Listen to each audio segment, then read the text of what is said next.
Hello everyone, आज हम दिखाएंगे आपको बहुत ज़्यादा कर्ली हेयर में परमानेंट स्ट्रेटनिंग लोरियर के प्रोडक्ट से।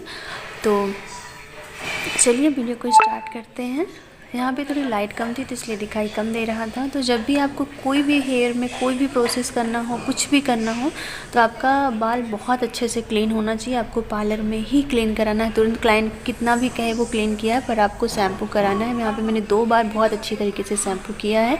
और इसके बाद आपको ध्यान रखना है, ना ही कोई मास्क लगाना है, हेयर मास्क, ना ही कंडीशनर, ना ही सीरम, कुछ भी नहीं लगाना। यहाँ पे आपको ध्यान रखना है इस चीज़ का।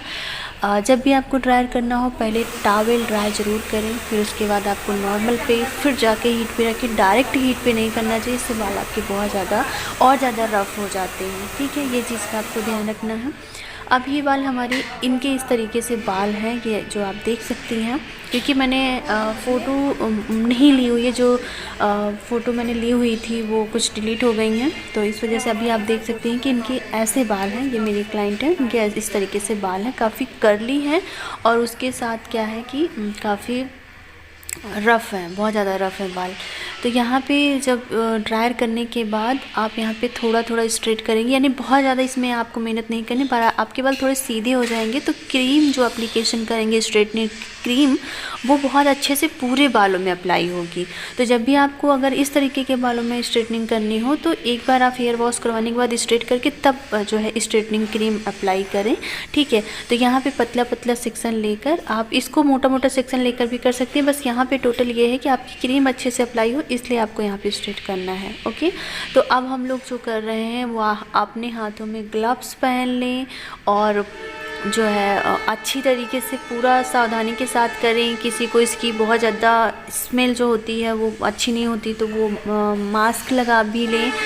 तो काफ़ी हीट हो, मतलब बहुत हीट होता है। कभी कभी किसी को इसकी जो फ्रेगनेंस होती है वो समझ में नहीं आती, वो अच्छा नहीं लगता है, तो आप अपना मास्क लगा लें, फिर उसके बाद करें।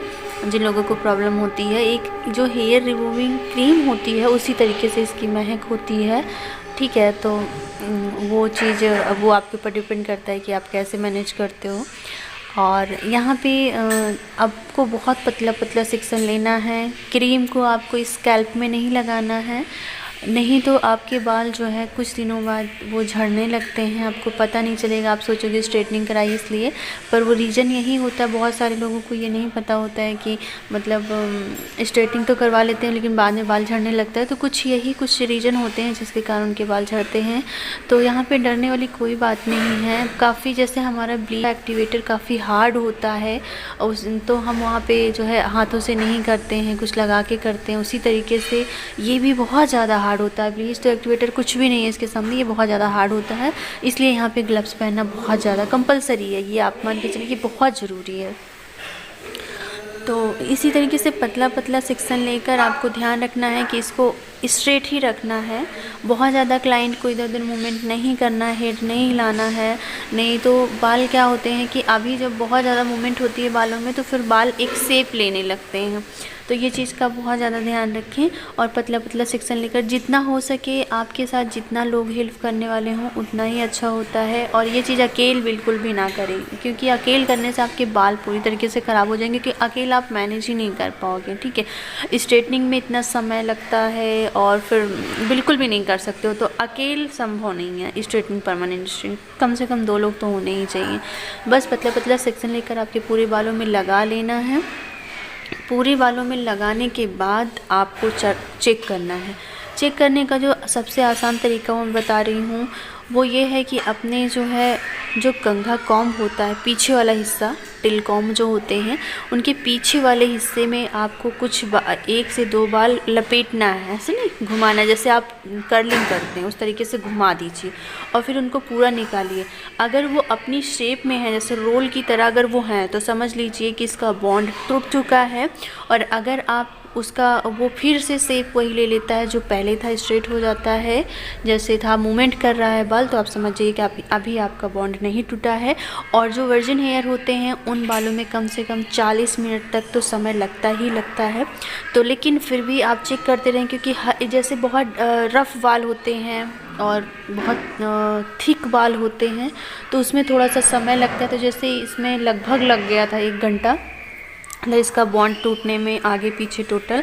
तो जैसे पीछे अभी एप्लीकेशन क्रीम की कर रहे हैं तो पीछे कभी कभी पीछे आपका हो जाएगा तो आगे, तो आपको इसलिए ये ध्यान रखना है कि आगे वाले हिस्से को आगे साइड रखिए, यानी ईयर टू ईयर जो बाल हैं उसको आगे की साइड आप क्रीम लगा के एप्लीकेशन करिए, और जो पीछे वाले बाल हैं उनको पीछे की साइड करके लगाइए, ताकि आपको जब हेयर वॉश भी कराना हो तो आपको आसानी हो कि पीछे वाले बालों में आपने पहले लगाया है तो उसको पहले हेयर वॉश कर दें, और जो आगे वाले बाल थे उनको आप बाद में लगाया है तो उसको बाद में करिए।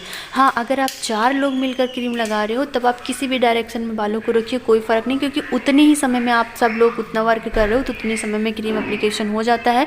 तो जब एक जगह का बॉन्ड टूट जाएगा तो आराम से हर जगह का बॉन्ड टूट जाएगा, तो आप एक साथ सारे हेयर वॉश कर सकते हैं, ठीक है। लेकिन हम यहाँ सिर्फ 2 लोग लगा रहे थे तो जिसके कारण हम जो है यहाँ पे पहले पीछे का हेयर वॉश करते हैं, हो जाता है बॉन्ड टूट जाता है, फिर हम आगे का वॉश करते हैं।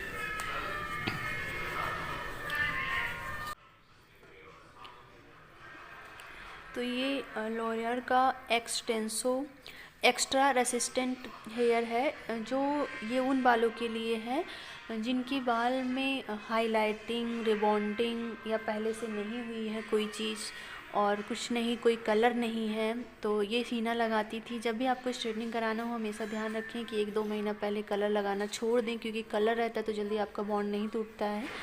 तो ये कुछ चीज़ों का आपको ध्यान रखना है जो लोग करवाते हैं, और जो लोग करते हैं उनको भी थोड़ी चीज़ों का ध्यान रखना है, और इसे हल्के में ना लें। बहुत मतलब इसे अगर स्ट्रेटनिंग को पहले आप अभ्यास करना बहुत ज़्यादा ज़रूरी है। सबसे मेन जो चीज़ें हैं वो क्रीम की एप्लीकेशन और इसका बॉन्ड तोड़ना। अगर आपका बॉन्ड नहीं टूटा है हेयर बॉन्ड तो फिर प्रॉब्लम हो सकती है। और जैसे ऐसे कर्ली हेयर्स के लिए जब तक आप अच्छे से ट्रेंड नहीं हो जाइए काम में तब तक आप बिल्कुल भी ऐसे काम मत करिए, क्योंकि अगर थोड़ा बहुत स्ट्रेट रहता है तो आप कर लोगे, लेकिन ऐसे बाल जो हैं काफ़ी ये बाल रिस्की होते हैं। अगर इसमें आप अच्छे से नहीं कर पाती हैं तो बाल ख़राब भी हो सकते हैं। तो कुछ छोटी छोटी चीज़ों का ध्यान रखना पड़ता है, और एक लोग बिल्कुल भी ना करें, इसे 2-3 लोग मिलकर करें। तो अभी आप देख सकती हैं कि आपको डायरेक्शन का ध्यान रखना है, स्कैल्प पर बिल्कुल भी नहीं लगाना। ये बिल्कुल ना सोचे कि जड़ में नहीं होगा, वो हो जाता है, वो पहुंच जाएगा, थोड़ा बहुत जड़ में नहीं पहुंचेगा, लेकिन जो जड़ के आसपास के बाल हैं वहाँ भी बाल स्ट्रेट हो जाते हैं। लास्ट में जब हम क्रीम को धुलने लगते हैं तो इमल्सिफाई करने के लिए थोड़ा सा देर हम 2-3 मिनट हम उसको मिक्स करते हैं बालों में। तो जब रिंस करना होता है बालों से क्रीम को, तब उस समय हमारी जो थोड़े बहुत जो जड़ के बाल होते हैं उनमें क्रीम पहुंच जाती है और वो स्ट्रेट हो जाते हैं। तो उसके लिए बिल्कुल ना घबराएं कि मतलब बहुत सारे लोग ये सोचेंगे कि 1 इंच छोड़कर करना है, तो जो 1 इंच वाले बाल हैं वो कैसे होंगे। तो वो जब हम वॉश करवाते हैं उस समय बाल जितने बालों में नहीं होता उतने बाल थोड़ा बहुत वो पहुँच जाता है आराम से, ठीक है। तो इसलिए उसके लिए बिल्कुल भी ना परेशान हो। तो अब आप देख सकती हैं कि पीछे हो चुका है, और ज़्यादा सूट नहीं कर पा रहे थे क्योंकि आप देख सकते हो 4-5 लोग एक साथ हैं और लगन शादी सीजन है। बहुत सारे लोग बुरा भी मान जाते हैं। मतलब इस समय आप 4 लोग को देख सकते हो, 4 लोग लगे हुए हैं। इस समय अदर कोई क्लाइंट कुछ काम के लिए आते हैं तो उनको मना करना पड़ता है, और हमने स्टाफ नहीं रखा, आप सब लोगों को पता है कि ज़्यादा ये भीड़ भाड़ यही शादी सीज़न में 8-10 दिन 15 दिन महीना होता है, नहीं तो बाकी तो नॉर्मली चलता है। तो इसलिए बहुत ज़्यादा स्टाफ रखने का भी कोई मतलब नहीं निकलता है, जितनी आपको ज़रूरत है उतना ही रखिए। तो अभी इस समय बहुत ज़्यादा भीड़ हो जाती है तो लोगों को बुरा भी लगता है कि जब मना करते हैं। तो प्लीज़ बहुत, अगर कुछ मेरे क्लाइंट भी लोग देख रहे हैं तो प्लीज़ ऐसा कभी कोई पार्लर वाले आपको मना करें तो प्लीज़ आप बुरा मत मानिए। जैसे अब मेरा ये काम रहता है कि मैं अगर किसी एक लोग का कर रही हूँ तो मैं ये नहीं कि मैं 2-4 पैसा उनसे और जो आने वाले हैं उनसे कमा लूँगी तो चलो उनका भी काम फांद लें, वो सब चीज़ें मुझे नहीं अच्छा लगता। मैं सोचती हूँ मैं अगर एक लोगों का काम कर रही हूँ तो उनका कंप्लीट करूँ, और स्पेशली ऐसे रिस्क वाले काम में, स्ट्रेटनिंग में तो बिल्कुल भी मैं कोई रिस्क नहीं ले सकती हूँ। तो आज ही कुछ ऐसा मैटर हो गया, एक लोगों को मैंने मना कर दिया तो वो बहुत ज़्यादा लड़ाई झगड़े करने लगी थी। मैं क्या बताऊँ, शायद आपसे ब्लॉग वाले चैनल पर शेयर करूँ। आज मेरा मूड बहुत ख़राब है। मतलब वो इतना ज़्यादा बिल्कुल लड़ाई झगड़े पे बहुत ज़्यादा लड़ाई झगड़ा करने लगी थी। तो इस वजह से मैं आप लोगों को, मेरी जो स्टूडेंट हैं जो पार्लर खोल रही हैं, तो आप लोग जो है थोड़ा सा, मैं वो टॉपिक पर अपने ब्लॉग वाले चैनल पर बात करूँगी, आपको बताऊँगी। बहुत मतलब इशू हो गया था मना करने की वजह से। ऐसा लोगों को लगता है कि इनके पास काम ज़्यादा है तो घमंड हो गया, ये दुनिया भर का बात करती हैं। अभी मैं चेक कर रही हूँ, यहाँ पे आप देख रही हैं कि उसी तरीके से मैं चेक कर रही हूँ। इससे काफ़ी आसानी से हो जाता है। इस तरीके से करने के बाद आप उसको देखेंगी तो अगर वो बॉन्ड टूट चुका है तो जो शेप आपने कंघे में लगाया वो शेप में ही रहेगा। अगर वो बॉन्ड नहीं टूटा है तो वो जैसे आपके बालों की ये कंडीशन है वैसे ही रहेगा। तो यहाँ पे अब बालों को मैं वॉश करवा रही हूँ और आप देख सकती हैं कि अब बालों को ऐसे खूब अच्छे से मिक्स करना है। आपकी क्रीम जो अगर जहाँ तक नहीं पहुँची होगी वो यहाँ पे पहुँच जाना चाहिए। हल्का सा यहाँ पे आपको ना गर्म ना ठंडा, बीच का जो टेम्परेचर का पानी होता है, हल्का गुनगुना, जो आपको हाथों में फ़ील होना चाहिए पर बालों में नहीं फ़ील होना चाहिए, इतना ध्यान रखना। बहुत गर्म रहेगा तो बाल डैमेज हो जाएंगे, ठंडा रहेगा तो बाल जब स्ट्रेट हो जाते हैं उसके बाद शाइन नहीं होती है उतनी ज़्यादा। बहुत सारे लोगों के बालों में जब स्ट्रेट हो जाता है तो शाइन नहीं होती है। तो कुछ छोटे छोटे कारण होते हैं जिनको आपको ध्यान रखना होता है। तो बस हल्का हल्का, बहुत हल्का गुनगुना पानी, मतलब नॉर्मल टेम्परेचर से थोड़ा सा ज़्यादा होना चाहिए, इतना आपको याद रखना है, गर्म नहीं होना चाहिए। और जैसा कि आप देख रहे हैं पीछे के बालों को हेयर वॉश करवा रहे हैं, आगे के बालों को अभी बॉन्ड नहीं टूटा है। जैसा कि आप लोगों को पता है कि पीछे के बालों में 40 मिनट लगा है, तो आगे के बालों में बाद में क्रीम लगी, जब पीछे लग चुका है तो जाहिर सी बात है पहले उसका टाइमिंग पूरा होगा। अगर साथ में धुलेंगे तो आगे वाले बालों का बॉन्ड नहीं टूटा होगा सही से। तो इस वजह से जब तक हम यहाँ पे 5 मिनट तक धुलेंगे तब तक आगे वाला हो जाएगा। फिर सबको मिक्स करके अच्छे से धुलेंगे। और यहाँ पे धुलने के बाद आपको अगर आपके पास हेयर मास्क है जो परमानेंट स्ट्रेटनिंग करने के बाद होता है, अगर वो है तो आप वो इस्तेमाल करिए, नहीं तो आप परमानेंट स्ट्रेटनिंग के बाद जो कंडीशनर आता है वो आप करिए यहाँ पे इस्तेमाल।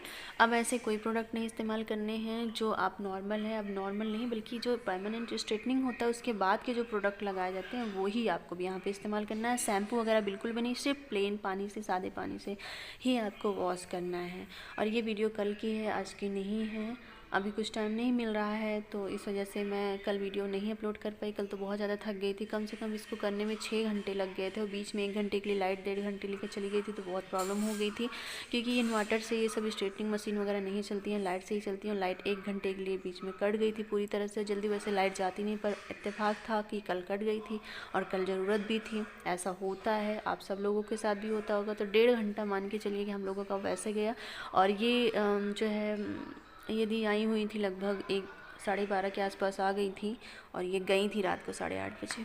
अब आप समझ सकते हो कितना वर्क, और कंटिन्यू हम लोग काम कर रहे थे। वही जब लाइट गई हुई थी तो 1.5 घंटे का टाइम था, वही 1.5 घंटा हम लोगों के लिए लेट का। तो अब मैं हेयर मास्क लगा रही हूँ।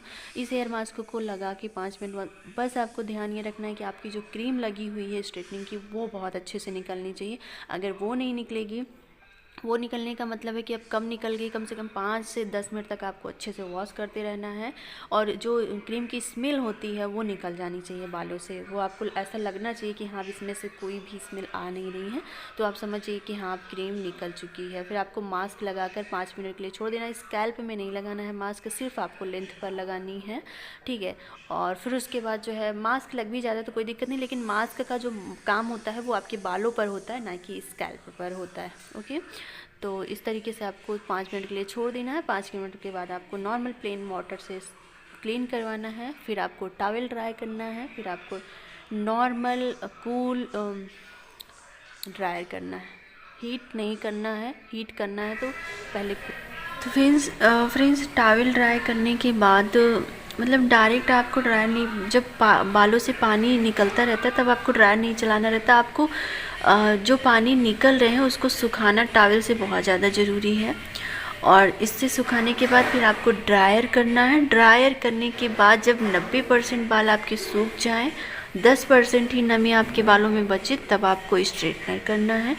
और अब जो स्ट्रेटनर आप करने वाले हैं वो आपका परमानेंट स्ट्रेटनर होने वाला है, यानी कि जो आप इसमें इस समय आप करेंगी वही आपका बाल उसी तरीके से स्ट्रेट होने वाला है। तो कुछ हद तक तो क्रीम धुलने के बाद आपके बाल स्ट्रेट हो जाते हैं, कुछ ही हद तक, लेकिन जो फाइनल है वो आपको अब क्रीम के बाद जो जिस तरीके से आप स्ट्रेट कर देंगी वही स्ट्रेट आपका रहने वाला है। तो बस अभी इसमें कुछ भी आपको सीरम वगैरह यहाँ पे नहीं लगाना है। आपने हेयर मास्क लगाया था, सीरम नहीं लगाना है यहाँ पर। और अब ड्रायर हो रहा है।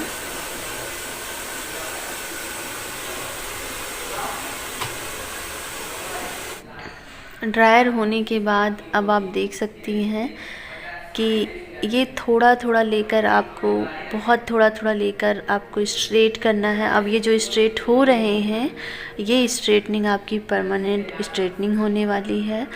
एक एक पतले पतले सेक्शन को कम से कम 10-10 बार करना है। ये आपको याद रखना है कि जो मनचाहा शेप आप यहाँ पे अभी देने वाली हैं, वही आपका मनचाहा शेप रहने वाला है। तो ये मान के चलिए कि 8 से 10 बार आपको स्ट्रेटनर करना होगा। और जो स्ट्रेटनर कर रही हैं वो, उसकी प्लेट सिरेमिक होनी चाहिए और वो मतलब अच्छा प्रोफेशनल होना चाहिए। जैसा आप देख रही हैं आइकॉनिक का है, तो एक प्रोफेशनल स्ट्रेटनर जो होता है आइकॉनिक का अच्छा होता है। तो आप इस स्ट्रेटनर से करेंगे तो ज़्यादा वेस्ट होगा, क्योंकि अगर आप अभी शेप नहीं कन्वर्ट कर पाएंगी तो फिर आपकी स्ट्रेटनिंग बहुत अच्छी नहीं आएगी। तो ये चीज़ का आप ध्यान रखें। अगर आपके पास सारे टूल्स ना हो तो आप स्ट्रेटनिंग ना करें, वो बेस्ट है। किसी का बाल ख़राब होने से अच्छा है कि आप ना करें।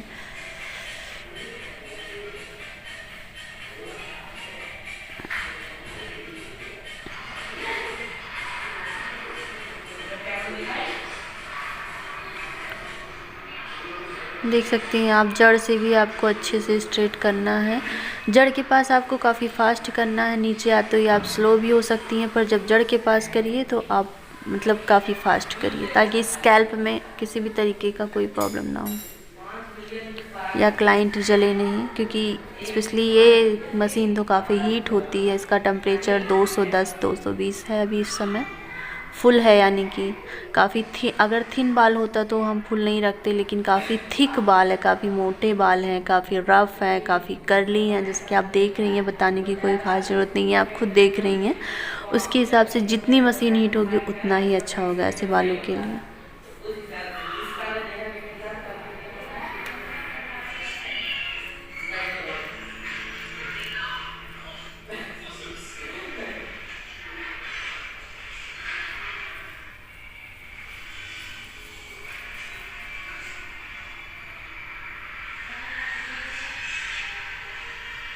मैं आपको ये दिखा रही हूँ इसलिए कि इसीलिए 2 से ढाई घंटे तो आपकी स्ट्रेटनिंग करने में लग जाते हैं। सिर्फ इसी चीज़ को करने में बहुत ज़्यादा समय लगता है, बाकी स्ट्रेटनिंग में और कोई चीज़ करने में नहीं लगता। यही आपका फाइनल रिजल्ट देने वाला होता है। इसी को आप में अगर प्रॉपर शेप में अभी आपने उतारा है तो फिर ये अच्छी परमानेंट स्ट्रेटनिंग मानी जाती है। तो इसलिए इसमें आपको काफ़ी मेहनत करनी होती है, यहाँ तक अंगूठा दर्द होने लगता है। मतलब मेरा तो अंगूठा दर्द होने लगा था, जबकि आधा हमने किया था, आधा से थोड़ा सा ज़्यादा बाकी पिंकी जी ने किया हुआ था। लेकिन फिर भी 10-10 बार यार एक एक जगह करने में तो वो तो है ना अभी। और आप सब लोगों को पता है कि बहुत ज़्यादा यहाँ लोग स्ट्रेटनिंग करवाते नहीं, तो आप आदत भी नहीं है इतनी ज़्यादा। आप देख सकते हो कि अंगूठा जो है उसी का प्रेशर दोनों प्लेट पर रहता है, स्ट्रेटनिंग प्लेट पर, तो उसी का भार इतना मतलब अभी तक दर्द हो रहा है थोड़ा थोड़ा।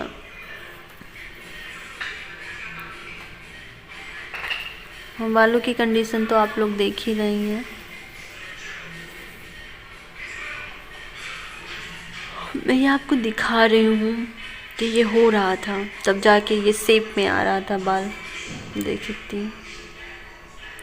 आपको लगता है कि ऐसे बालों में नॉर्मल कोई स्ट्रेटनिंग मशीन काम करेगी?